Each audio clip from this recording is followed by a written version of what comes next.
नमस्कार। Welcome to YouTube channel कानूनी व चर्चाएं खास। लेकिन आज खास चर्चा होगी क्योंकि आज मेरे साथ डॉक्टर प्रवीण जोगरा जी हैं। तो हम ये जो करंट एक वल्नरेबल जो इस वक्त सिचुएशन बनी हुई है मिडल ईस्ट में, जो आप कह सकते हो यूएस, इजराइल और ईरान, ये तीनों इन्वॉल्व हैं। तो अब तो जो इस वक्त सिचुएशन है, US one sided love letters लिख रहा है ईरान को, जो इस युद्ध को, इस बार को किसी तरीके से खत्म करने के लिए।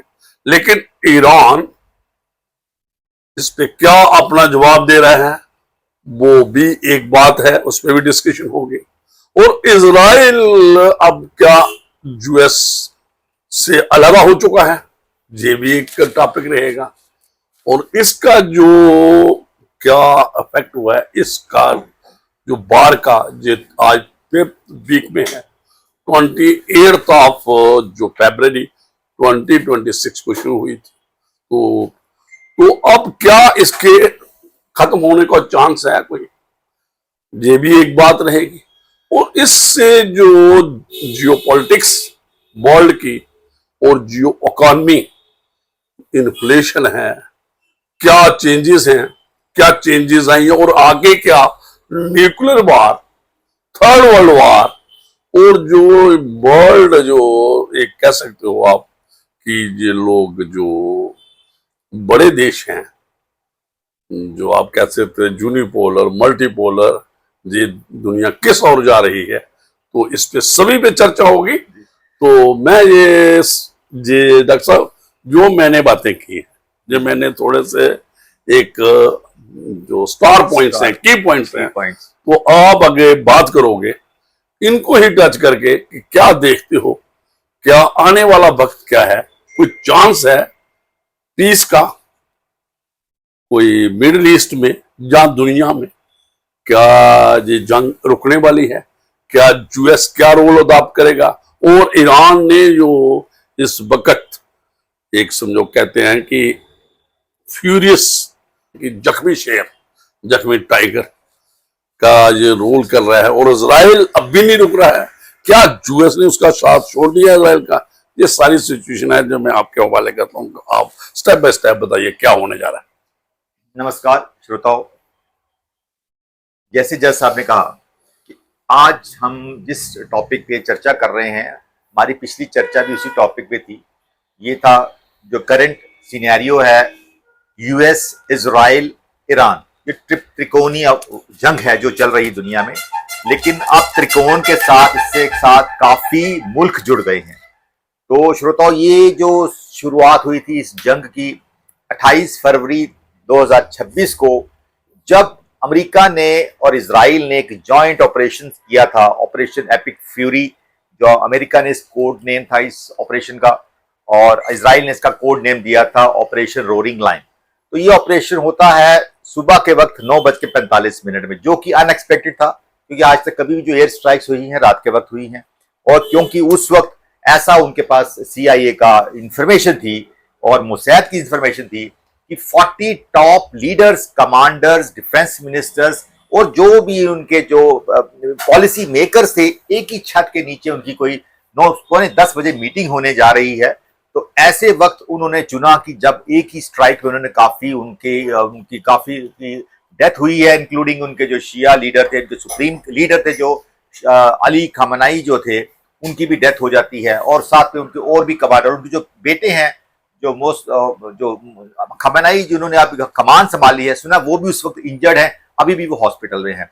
तो उसके साथ हमने सोचा, लोगों ने सोचा, अमेरिका ने सोचा, पूरे वर्ल्ड ने सोचा कि ये 4-5 दिन में जंग खत्म हो जाएगी और ईरान तबाह हो जाएगा। लेकिन श्रोताओं, आज हम 5वें हफ्ते में पहुंच गए हैं, तो ना तो जंग आगे जा रही ना पीछे जा रही है।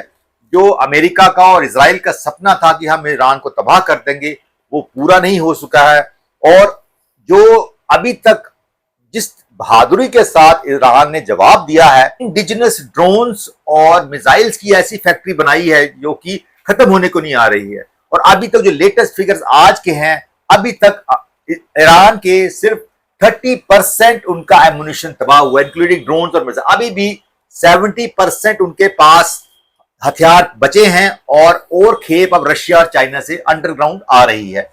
तो मुझे नहीं रहे हैं। डॉक्टर साहब, मैं अभी पॉइंटेड क्वेश्चन आपको पूछूंगा जो सीधा है। तो जो आपने पहले कहा कि एक एक्सपेक्टेशन थी, और जो कि जो जंग है, हमने इनकी जो भी टॉप लीडरशिप खत्म कर दी, और हम अभी रजीम चेंज का जो सपना था, क्या अभी नियर फ्यूचर में पॉसिबल है? मेरा एक क्वेश्चन है इसका। जैसा इमीडिएट नियर फ्यूचर में रजीम चेंज का जो सपना था अमेरिका का, वो उनकी गलती से खत्म हो चुका है। क्यों? क्योंकि अगर वो अली खamenei को नहीं मारते और टॉप लीडर्स नहीं मारते, तो वो जो रिजेंटमेंट थी अंदर से ईरान में, जो रिजेंटमेंट थी, जो उनके बॉर्डर कुर्द थे, बलोच थे, वो जो सारे और माइनॉरिटीज थी, जो दूसरे कम्युनिटीज, वो सारी और दूसरे जो बालकोनों नीचे से उठ रहा था अंदर से, उसको जो पकड़ लेते हैं। अब वो सारे यूनाइट हो गए हैं। Unite अब सारे यूनाइट हो गए हैं। अब उन्होंने, अब सुना था कि अभी अमेरिका ने उनको थ्रेट दी है कि हम ग्राउंड ऑपरेशन करने वाले हैं स्टार्ट, और उन्होंने काफी 3 से 5 हजार अपने मैरीन्स भेजे भी हैं, ग्राउंड फोर्सेस भी भेजी हैं। लेकिन ईरान ने कहा आइए हम तैयार बैठे हैं। जो नेक्स्ट क्वेश्चन जो अभी ये है, एक तो आपने, मुझे लगता है कि आपका यही आंसर है कि पॉसिबिलिटी नियर फ्यूचर में नहीं है। अगर इजराइल या यूएस अब एक्सटर्नल एग्रेशन नहीं करता, ये वाली एक्सरसाइज जो 40 का या अदरवाइज बाहर से, तो अंदर से बालकोनों फट सकता था, कि कोई भी ले सकता है। वहां रिजेंटमेंट थी, बहुत किस्म के लोग हैं, डिफरेंट इथनिसिटी से लोग हैं, बैकग्राउंड है। नेक्स्ट क्वेश्चन क्या है, क्या जो आपने कहा कुर्द, जहां जो अंदर से, क्या ग्राउंड लेवल पे क्या कोई चांस है? आपको लगता है कि जो इन्फिल्ट्रेट करके, क्या जमीनी लड़ाई अगर होगी, क्या यूएस सक्सेसफुल हो सकता है? सर यूएस में आपके सामने सक्सेसफुल हो सकता है या इजराइल? ग्राउंड फोर्स लड़ाई में यूएस सक्सेसफुल नहीं हो सकता। एयर स्ट्राइक में उन्होंने एयर स्ट्राइक्स में तबाह किया ईरान की सारी, लेकिन ग्राउंड फोर्सेस में इसलिए नहीं हो सकता क्योंकि छोटा, आपको याद होगा जब ईरान इराक युद्ध हुआ था, तो अमेरिका ने इराकी फोर्सेस को काफी मदद की और अंदर काफी एंटर करने की कोशिश की, और काफी जो फोर्सेस ईरान की टेरिटरी के अंदर सारे के साथ तबाह हो गए। क्यों? क्योंकि ईरान की अंदरूनी ज्योग्राफी काफी ही विचित्र है, पहाड़ है, रेगिस्तान है, अजीब सा है, और वहां की जो है लंबा चौड़ा है, और वहां पे मुझे नहीं लगता अमेरिका की फोर्सेस उस एरिया की वॉरफेयर के बारे में इतना पता है, और वो अपने घर में बैठे हैं ईरान। और ईरान ने यही जवाब दिया, अगर आप ग्राउंड फोर्सेस बड़े, हमारी फोर्सेस तैयार है आपको तबाह करने के लिए। नहीं, ये तो मैं एक आपसे समझो कि बाहर जो इत्तेफाक करता हूं कि यूएस की अपनी फोर्सेस वो नहीं है, वो तो नहीं है। जैसे अब एक बात मैं करूंगा कि हाँ, ये जरूर है कि अमेरिका की कोशिश है उनका जो खर्ग आइलैंड है उसको कैप्चर करने की। वो वाला मसला है। मेरा क्या जैसे अभी यूक्रेन और रशिया के बारे में मतलब जमीनी युद्ध हुआ था, क्या कुर्द जो हैं इनको इन्वॉल्व करके, क्या वो ईरान के लोगों के साथ, जनाम की आर्मी जो है, जो रेवोल्यूशनरी गार्ड है इस्लामिक, उसके क्या वो उसके भिड़ेंगे आपस में, या किसी किस्म का वहां पे कोई जमीनी क्या कोई लड़ाई लड़के कुर्द को इन्वॉल्व करके, क्या जहां अपनी फोर्सेस जो जमीन पे भेज के, मुझे नहीं लगता ऐसा हो। ऐसा नहीं हो सकता। उसका एक ही कारण है कि जो ईरान की जो बाउंड्रीज हैं, वो आपने कहा पहले 900 किलोमीटर, तो पाकिस्तान कैसा लगता है? यहाँ तो पाकिस्तान के रास्ते ग्राउंड फोर्स एंटर करे और पाकिस्तान की मदद ले, मुझे नहीं लगता पाकिस्तान। वो कहाँ बलोच लगते हैं, बलोचिस्तान। तो बलोच जो लोग हैं वो तो पाकिस्तान के आगे ही अगेंस्ट हैं, और अमेरिका के मुझे नहीं सपोर्ट करेंगे। हाँ डॉक्टर साहब, एक बात मैं आपको, दोनों देखें, ये चाहे कुर्द है चाहे बलोच, इतनी सिटी अगर आप ये देखेंगे तो कंपैरेटिवली जो इतनी सिटी है, जो कुर्द हैं, जहाँ ये जो ईरान वाले हैं, जहाँ ये जो आपके बलोच हैं, तो एक जैसी है। मुझे नहीं लगता कि ये एक दूसरे से लड़ेंगे। तो जैसे ये समझते हैं कि ये अफगानिस्तान दोबारा हम पैसा बना लेंगे, जैसे ईरान को, इन लोगों को इन्वॉल्व करके, चाहे कुर्द हैं या ये जो बलोची हैं, पाकिस्तान की मदद से। लेकिन पाकिस्तान जहां मदद दोनों को नहीं इन्वॉल्व कर सकता। जैसा आपकी बात का मैं जवाब दूंगा, और नहीं तुर्किया कर सकता है। बिल्कुल। आपके जवाब का मैं यही जवाब दूंगा कि क्योंकि अभी तक अमेरिका का कोई नुकसान नहीं हुआ इस वक्त। आप ह्यूमन कैजुअलिटी की बात करेंगे, 13 डेथ्स हुई हैं अमेरिकन की, वो भी एक छोटे 6 एक जहाज क्रैश हुआ था, कुछ छोटे मोटे।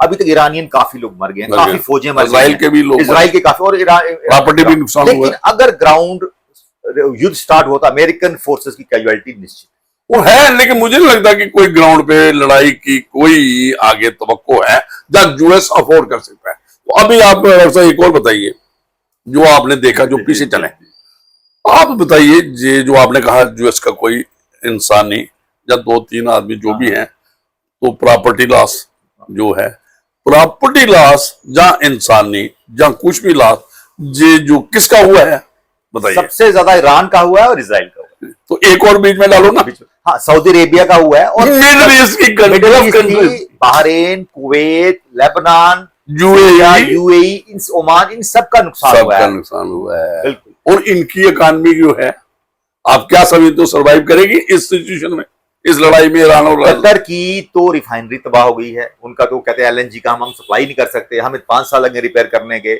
सऊदी अरेबिया के ऑयल जो टैंकर्स हैं वो तबाह हुए हैं, लेबनान के में डेथ्स हुई हैं काफी, लेकिन सबसे बहरीन और यूएई में भी काफी नुकसान, और यूएई एक बहुत ये क्यों हुआ है डॉक्टर बताइए, ताकि दर्शक जान ले। क्योंकि इसलिए कि इस युद्ध में ईरान का किसी भी गल्फ कंट्रीज ने साथ नहीं दिया, और सब लोगों ने इनडायरेक्ट तरीके से यूएस का साथ दिया। तो ईरान के पास जो फायर पावर थी वो नेबरिंग कंट्रीज के ऊपर लगाई उन्होंने, पूरी मिसाइल्स, ड्रोन्स, सारा उन्होंने सऊदी अरेबिया के, और ताकि उनका जो तेल ना बिक सके, और उनकी ऑयल रिफाइनरीज भी तबाह की हैं, और सबसे इकोनॉमिक लॉस इसकी वजह से उनका तेल नहीं बिक रहा है, तेल उनका तबाह हो चुका है, स्टेट ऑफ हॉर्मुज बंद कर दी गई है।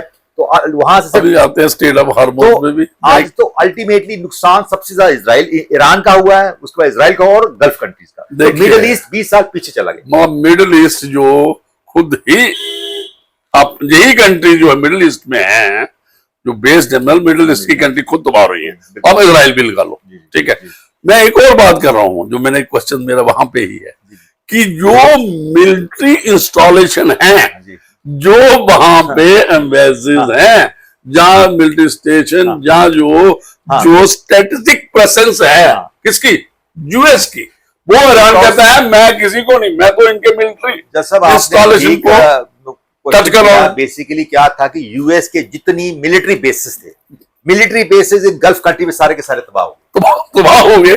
तो उसमें इंसानी नुकसान तो नहीं, कॉन्सिक्वेंसेस क्या हुआ? कॉन्सिक्वेंसेस ये हुआ कि वो खुद ईरान के बहुत बड़े दुश्मन बन गए हैं, और खुद अमेरिका आगे से वहां मिलिट्री नहीं, वो एक बात है, लेकिन उसके साथ साथ जो आपने दूसरा कहा, जो क्योंकि अड्डे थे यूएस के अड्डे है, दुश्मन के अड्डे, तो उसके साथ जो इंसिलरी जो नुकसान हुआ प्रॉपर्टी, वो हुआ किसका? वो उन्हीं कंट्रीज का, यूएस के, उनकी कंट्रीज का नुकसान, तो जहां पर उन्होंने यूएस बेसिस दिए हुए थे। बिल्कुल। मुझे लगता है इस वार के बाद तो ये तो होगा कि आने वाले वक्त में कोई भी कंट्री 10 बार सोचेगी कि यूएस को अपना अड्डा बनाने के लिए, चाहे वो पाकिस्तान हो, चाहे कोई और कंट्री हो। बिल्कुल, ये जो क्योंकि वल्नरेबल होगा, जैसे कहीं भी जो आपने बात की, ये भी एक। अच्छा, अभी डॉक्टर साहब ये बताइए, मैंने थोड़ी सी, आपने तेल का भी डाटा निकाला हुआ है कि इस वक्त क्या पोजीशन है, जो इस, तो ये बताइए हार्मुज जो बंद किया है ईरान ने, उसका, और जो यूएस बार बार जो कहता है कि इसको मैंने खुलवाना है, और साथ में यो खर्ग जो आइलैंड है, इस वहां पे मैंने वहां पे रिफाइनरी जो तेल का वहां पे इसको तबाह करना है, इसके बारे में क्या देखते हैं आप? चलो तो इसको टच करें। अमेरिका को लग गया कि अब हम ये जंग जीत नहीं सकते। अब उनका स्टेप 2 हो गया है कि वो चाहते हैं कि खरग आइलैंड पे अपना ग्राउंड फोर्स से कब्जा कर ले, क्योंकि खरग क्या पॉसिबिलिटी है?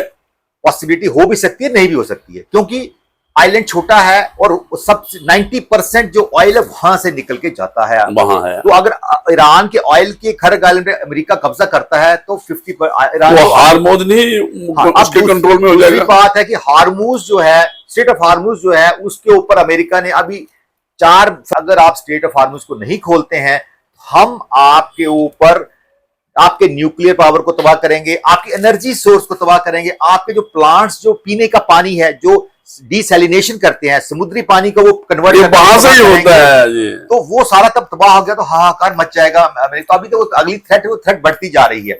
लेकिन स्ट्रेट ऑफ हार्मूज की श्रोता बात करूं कि 1956 में ऐसा ही हादसा हुआ था कि इंग्लैंड ने सुएज कैनाल बंद कर दी थी, और वो दिन और आज 1956 खत्म हो गया एक युग का। एक जो इंग्लैंड पूरे दुनिया पर राज करता, सुएज कैनाल के बंद करने से बंद हो गया। और कई शंकाएं लगाई जा रही है। अमेरिकन ऑथर ने लिखा है ऐसा तो नहीं है कहीं स्ट्रेट ऑफ हार्मूज अमेरिका का एंड पॉइंट आ चुका है एज सुपर पावर, क्योंकि अगर ये जंग और खिंचती है, 6 महीने साल खिंच जाती है, तो निश्चित ही है कि अमेरिका के कंट्री में खुद उनके खिलाफ विद्रोह शुरू हो। अभी डॉक्टर साहब जी, एक तो जो आप इस पे भी आते हैं, जो आपने कहा कि इंटरनल क्या यूएस के लोग क्या सपोर्ट करते हैं इस बार को, वो भी एक बात है, क्या वहां के लोग चाहते हैं ये है। पहले ये मुझे बताइए कि ये जो हार्मोस का मान होना स्टेट का, कौन सी कंट्रीज अफेक्ट होंगी इससे? श्रोतो, जब जंग से पहले ऑयल का प्राइस था $70 पर बैरल, और इस वक्त जो तेल का इंटरनेशनल प्राइस है $110 से $120 पर बैरल। आप देखिए कि $40 से $50 पर बैरल रेट बढ़ गया है। और इसका सबसे बड़ा नुकसान किसको हुआ है श्रोताओ? इंडिया को 0%। इंडिया ने अभी तक डीजल का, ऑयल का रेट नहीं बढ़ा, थोड़ा बहुत एलएनजी का बढ़ा, लेकिन ऑयल का रेट अभी नहीं बढ़ा है। सऊदी अरेबिया का और रशिया का 0% हुआ है। लेकिन सबसे ज्यादा नुकसान हुआ है कुछ कंट्रीज को, जैसे फिलीपींस में 88%, सिंगापुर में।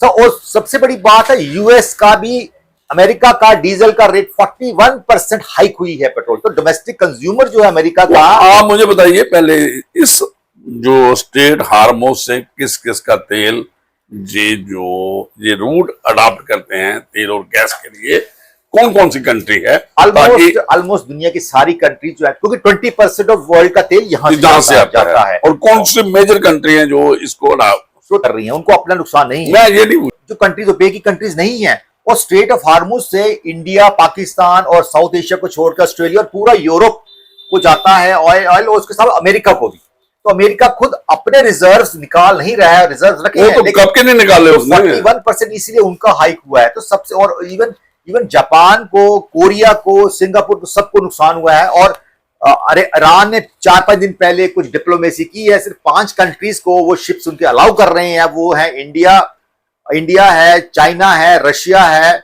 और अब पाकिस्तान को ऐड किया उन्होंने, कि पाकिस्तान जो डिप्लोमेसी कर रहा है, मीडिएशन की कोशिश कर रहा है। ये क्या है आप कहते हो कि डिप्लोमेसी कर रहा है पाकिस्तान में कुछ देखा कि वहां मीटिंग हो रही है, यूएस पाकिस्तान को इन्वॉल्व कर रहा है, और हमारे एक्सटर्नल जो मिनिस्टर हैं, फॉरेन मिनिस्टर हैं, उनकी कोई स्टेटमेंट आई है, तो उसके बारे में थोड़ा सा। जैसे जज साहब ने कहा कि पाकिस्तान इस मीडिएशन की कोशिश कर रहा है, और अमेरिका करवा रहा है पाकिस्तान को मीडिएशन, क्योंकि 900 किलोमीटर बॉर्डर ईरान का पाकिस्तान से लगता है, और एक मुस्लिम कंट्री है। दूसरा, पाकिस्तान के दोनों कंट्रीज के साथ अच्छे रिलेशन ईरान के साथ भी है और अमेरिका के साथ भी है। और पाकिस्तान दुनिया में दिखाना चाहता है कि पाकिस्तान की इकोनॉमी तबाह हो चुकी है, पाकिस्तान को खुद 50% ऑयल प्राइस बढ़ गए, महंगाई का बुरा हाल है, उधर से अफगानिस्तान के साथ जंग चल रही है, सिंधी जो है वहां कर रहे हैं, उधर बलोचिस्तान की तरफ से अटैक है, वहां पर वो जो पेशावर के लोग हैं वहां से उनको हो रहा है। पाकिस्तान की इंटरनल सिचुएशन काफी टर्मोइल में है, इसलिए पाकिस्तान सोच रहा है इंटरनेशनल फेम लेने के लिए, और वो चाहता है। और लेकिन आपको नहीं पता होगा छोड़ो, तो आज जो लड़ाई का कारण है वो ईरान का न्यूक्लियर पावर प्लांट, न्यूक्लियर जो उनकी जो इच्छा थी, जो 60% इनरिच्ड यूरेनियम को एटम बम में कन्वर्ट करना चाहते थे, वही मेन इनका। और आपको पता होगा कि पाकिस्तान ने ही सेंट्रीफ्यूज बे के आज से कुछ 20 साल पहले ईरान का जो न्यूक्लियर प्लांट स्टार्ट करवाया था। आना चाहता है, वो चाहता है कि आसिम मुनीर जो है वो खुद लाइमलाइट में रहे, और वो चाहता है यूएस के प्रेसिडेंट डोनाल्ड ट्रंप का पूरी करना। और पॉसिबिलिटी कोई नहीं है कि आप जो समझो कि कोई पाकिस्तान कोई इनको कोई कंप्रोमाइज करवाएगा, किसी टेबल पे लाएगा। तो अगर डिफेंस करना है सऊदी अरेबिया का, तो कौन करता है? ये पाकिस्तान है। तो ईरान और सऊदी अरेबिया तो दो दुश्मन हैं। तो मुझे नहीं लगता कि ईरान इन्वॉल्व करेगा या रिस्पॉन्ड करेगा, जो अगर कोई यूएस तो इसको इन्वॉल्व करेगा पाकिस्तान को। जैसा किसी भी। जो आपने बताया कि सऊदी अरेबिया और हाँ, पाकिस्तान का तुर्की जो को कर सकता है, सऊदी अरेबिया और पाकिस्तान के बीच में पिछले इंडिया को कर सकता है। डिफेंस डील हुई है कि अगर एक कंट्री के ऊपर अटैक होगा दूसरी कंट्री, लेकिन श्रोता सऊदी अरेबिया कहा, अभी पाकिस्तान की अफगानिस्तान जंग चल रही है, सऊदी अरेबिया ने कुछ भी नहीं किया। सऊदी अरेबिया खुद डरा हुआ है, खुद सब रहा है, वो तो खुद उसका मतलब ये जो इंफ्रास्ट्रक्चर है, डील्स वगैरह कोई काम नहीं आता। आज देखो नेटो कंट्रीज ने यूक्रेन का साथ दिया, लड़ने तो कोई नहीं आया, आज जाके यूक्रेन तबाह हो रहा है। तो आज जाके जो डिफेंस डील्स, और मुझे नहीं लगता है कि सर आर्म सप्लाई लोग करते हैं, खुद एक्चुअली लड़ाई नहीं लड़ते हैं। डेमोक्रेटिक बड़ी एडवांस सोसाइटी है अमेरिका की, चाहे वो यूरोपियन कंट्री कोई भी देख लो, वो एक पीस की तरफ बात करती है जो अच्छा सिटीजन है। जैसे हमारे इंडिया में डेमोक्रेसी है, तो हम we are always against this war, क्योंकि हमें पता है कि इसके से कोई निकला। पाकिस्तान एक कोई एंजॉय करता है इसमें, और जो कंट्रीज दूसरी हैं जो एक टाइम पे जो जिनका कॉलोनियल सेटअप था, वो चाहते हैं एग्रेशन में रहें, चाहे जो आपके पास जो भी कंट्री है। लेकिन जो आपने बात की है कि यूएस के लोग पीस चाहते हैं, और वहां पे आप जो इस जुलूस में शामिल हुए और उन्होंने कहा कि भाई बार खत्म होना चाहिए, तो बार खत्म होने का एक ही तरीका है, जो गल्फ कंट्रीज है, मैं पिछली बार भी कहा था, ये प्रेशर डालें यूएस पे भाई, और ईरान को भी बेटर सेंस। और अभी सबसे बड़ी बात जो ईरान ने करनी चाहिए, अपनी जो इंटरनल है ना, और देखिए एक और न्यूज आई है वहां से कि जो रेगुलर आर्मी है और जो खमनेई की आर्मी है, इनमें टकराव है। रेगुलर आर्मी जो है ईरान की, वो कहती है कि we are not going to जे बार में इन्वॉल्व नहीं हो जाए, और इनको भी कह रही है रेवोल्यूशनरी गार्ड्स को भी आप डायरेक्ट बार में आओ, और इसमें जो भी पीस जो हम अपोज नहीं कर सकते, पीस टाक की तरफ आओ। और जो एक आप ये मत समझो, ठीक है एक्सटर्नल थोड़ी गलतियां की हैं, यूएस ने की, इजराइल ने की, जो अंदर एक बॉल्कन फट रहा था और काफी एजिटेशन थी, और अगर कोई भी चेंज आएगी रजीम थी, वो अंदर से आएगी एक। और जो लोग वहां के जो एक जो मॉडर्नाइज्ड लोग हैं, जो आपके लिबरलाइज्ड लोग हैं, उनको इन्वॉल्व करना पड़ेगा। जैसे मार धार से नहीं होगा, जैसे आपने पूरी लीडरशिप ही खत्म कर दी। इससे ये अच्छा होता कि आप अपनी ही पैरेलल लीडरशिप को वहां पे पनपने देते, जैसे मसूद वहां पर काम कर रहा था, CIA काम कर रहा था, और जो आपका पहलवी मूवमेंट, वो रजा पहलवी मूवमेंट को आगे बढ़ने देते। ये उस वक्त गलतियां, अब जो सिचुएशन में कोई अफोर्ड नहीं कर सकते, इतना ज्यादा जो इकोनॉमिक क्राइसिस हो जाएगा। तो और आपने एक और बात कही है कि भाई कोई किसी की लड़ाई में नहीं लड़ता, वो आर्म सप्लाई कर देगा, जैसे नाटो ने यूक्रेन को किए। अभी जो आप नॉर्थ कोरिया की बात कर लो या रशिया की, जो मिसाइल दिए जा रहे हैं, जो जिससे ब्रीच हो रहा है, जो आयरन डोम है किसका, जो इजराइल का है, चाहे हाइफा तक जो मिसाइल पहुंच रही है ऑयल रिफाइनरी पे, जा तेल अवीव में। ऐसा अगर ऐसा चलता रहे तो एक मिडल ईस्ट वर्ल्ड में ही आप कह सकते हो इनार्की जैसी फैलेगी। कोई भी देश, आपने तो गिना दिया कि भाई ये कंट्री में इन्फ्लेशन अब तक हुई है, तेल के रिलेटेड और भी है, और तेल एक बेसिक नीड है जो आज है। इससे क्या होगी, वर्ल्ड में जे इन्फ्लेशन होगी, और जे वर्ल्ड जो आप देख रहे हो इकोनॉमिक क्राइसिस होगा, और फिर जे जो दोबारा यूएस अपने डोमिनेंस चलाएगा, तो रिजल्ट। आपने बात की जो प्रोटेस्ट की, मैं बात ये करूंगा कि अमेरिका की हिस्ट्री में अभी तक का सबसे लार्जेस्ट नॉन वायलेंट प्रोटेस्ट हुआ। इसका मतलब था कि अमेरिका के लोग नहीं चाहते आप वार और आगे खींचे। उनका जिसका नाम था नो किंग्स प्रोटेस्ट, और स्लोगन्स क्या थे, no kings in America, no to monarchy, no extremism, our forces are not for sale. यानी कि हमारी फोर्सेस नहीं, आप ग्राउंड फोर्स में आप उनको तबाह कर सकते हैं, उनको मरवा सकते हैं, our forces are not for sale. इसका मतलब आम जनता, क्योंकि आने वाले वक्त में इलेक्शन अमेरिका में ये ट्रम्प के खिलाफ थे आंदोलन की, हम नहीं चाहते जो हमारा मुल्क किसी और कंट्री में जाके, ये कहते हैं कि उसकी अपनी जो पॉलिटिकल पार्टी है जो उसकी, उसमें भी लोग इस वार के खिलाफ हैं। और दूसरी ओर और अभी तक जो ईरान की कैपेबिलिटीज के बारे में शक था लोगों को, अब पता चल चुका है कि ईरान वो चीज नहीं है, अभी भी उसमें दम है। उनकी टॉप लीडरशिप नो डाउट तबाह हो गई है, उनकी जीडीपी खत्म हो चुकी है काफी, और ईरान को पास सिवाय जंग आगे लड़ने के और चारा भी तो नहीं है। ईरान, इसका भी जो इसकी इकॉनमी भी है वो तेल पे ही निर्भर है, तो जो तेल है उसी पे है। और जो ट्रम्प साहब कह रहे हैं मुझे तेल उसको जहां का भी पसंद आ रहा है, किसका? ईरान का भी, पहले बेंजुला का पसंद आया। लेकिन ये जो डिमॉन्स्ट्रेशन है, ये जो डोनाल्ड ट्रंप के खिलाफ है, यूएस प्रेसिडेंट के है, ऐसा तो नहीं लगता कि जैसे ये जो लोगों का कहना है, यहाँ हमने देखा है कि ये सारा जो डोमिनेस यूएस कर रहा है ईरान पे, ये सारे अंडर गाइडेंस क्या इजराइल के नीचे है, डोमिनेस वहां पे है और उसकी गाइडेड है, जो अब इस वक्त लगता है कि यूएस डोनाल्ड ट्रंप इजराइल से अलग हो रहे हैं और वन साइडेड जो वो लव लेटर लिख रहे हैं कि भाई किसी तरीके से ये लड़ाई ये ईरान खत्म करे और मैं रिट्रीट करूं। और मुझे लगता अब वो इजराइल पे की कोई बात मानेगा, क्योंकि जो इजराइल है वो जहां ईरान है, ये दोनों सुसाइड के लिए तैयार हैं, लेकिन यूएस सपोर्ट नहीं कर सकता। और ना ही जो आपकी मिडल ईस्ट में कंट्रीज हैं, कौन कौन से जहां पे इकोनॉमिक ग्रोथ हो रही है, आपकी जो जहां यूएस की जो यूरोपियन कंट्रीज जहां पे इकोनॉमिक जो एक्टिविटी है तो वहां वो भी नहीं अफोर्ड कर सकते। तो इस वक्त यही कोई समझदारी आए, यूएस के प्रेसिडेंट डोनाल्ड ट्रंप और ईरान भी समझे और इंटरनल अंदर से ही प्रेशर आए, जैसे उनकी आर्मी के चीफ ने कहा कि we are not going to involve ourselves. और तो देखते हैं अभी ये तुर्किया जो पाकिस्तान ये मंच पे लाता है, कोई सक्सेसफुल होता है ये पीस लाने के लिए, तो मुझे लगता है ये काफी है आज के लिए। तो हमें दीजिए इजाजत। Thank you very much.